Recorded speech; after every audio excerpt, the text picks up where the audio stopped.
It all started a long time ago, back when Napster and BearShare was a thing to do, and I searched for this type of music. It was called techno, and all this magical stuff appeared, and ever since then I've loved EDM, and I fell in love with it from there.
Alright, so I always used to listen to dance music in San Francisco when I lived there, and like when I was 6, I got my first little like stereo for my room, and I go to bed listening to like a Latin break station every night. And I guess when I was about 9 years old, Blade the movie came out, and my mom took me to the drive-in theater, and the opening scene was a rave scene, and I didn't know what it was, but I just remember looking at my mom and I was like, "Mom, what is this? What is happening on the screen right now?" And she just looked at me and she laughed, and she's like, "Oh honey, that's a rave." And that instantaneously I was like, I know this is what I want to do. I want to be a part of whatever that is when I get older. So I guess you could say that was what started my desire to be a part of it. Really what made me want to start DJing was one of my friends wanted to get into it, and he had already purchased some turntables, but he didn't have a mixer. So he told me about it, actually at a rave, and was like, "Dude, you know, if you want to go in with me on a mixer, we can both do this together." So I thought that was a pretty good idea. It sounded interesting to do, and it's just something to do in free time.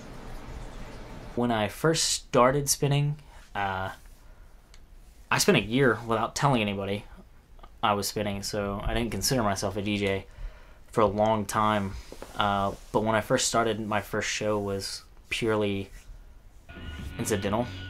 So I don't know, it was interesting. I kind of just dived right into it. So. And when I came to Tennessee, I flirted with a lot of different names for crews or DJ groups, but Sound System Syndicate ended up being what I came to rest with.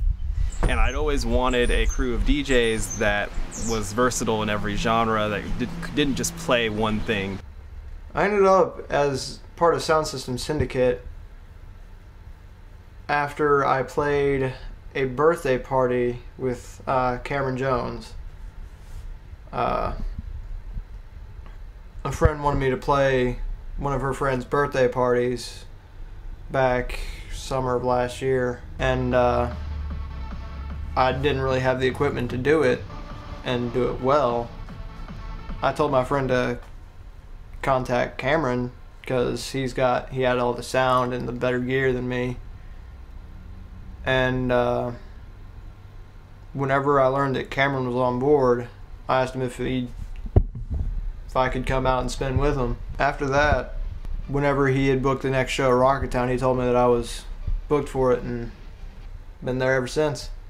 In the scene, you see a lot that, like, you see a name and they always play the exact same genre of music every single time. Well, since I started DJing when I was 10, I was able to have the time to grow an appreciation for all the different genres and how to play them myself and my own personal take on how to perform them. And so I basically wanted to get like 5 like-minded individuals that were able to go to, you know, any party, any setting, any place and play any genre of music and connect with just a more versatile group, a group of DJs that could connect with any party situation.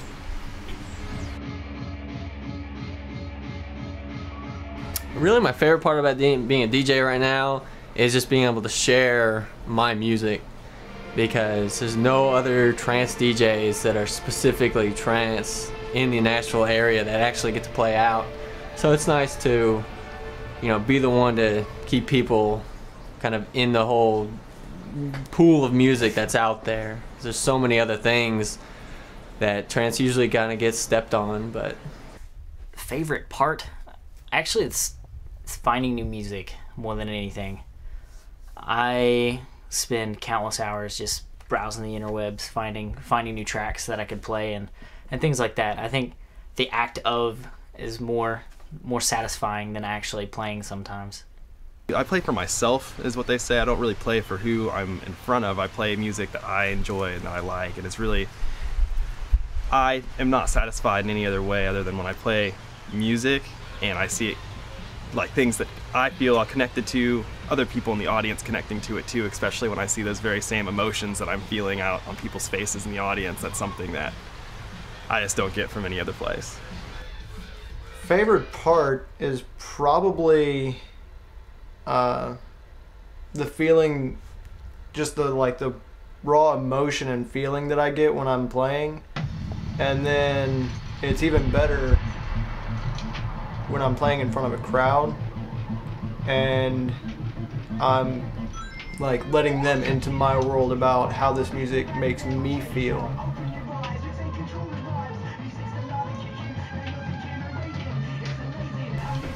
Oh my gosh. my favorite genre is trance. Man. I will always have a very soft spot for this genre called happy hardcore. It really depends. It's really like a mood thing, I'd say. I mean, I guess from... Happy hardcore, UK hardcore? I guess I'll say drum and bass, just because of how diverse it can be. It can be very aggressive, very angry. It can be very melodic, very soft as well. And just the whole, from a production aspect, it's the most forward-thinking genre that's out there right now. You look at how a drum and bass song is composed, and it's not very repetitious. You'll just see a lot of composition that only occurs once throughout the song, and I think that's very special in the genre of EDM. What it really is it's UK British rave music, but here I play a lot of like electro and things like that. So you know, I guess electro and hardcore kind of hold the same area. Well,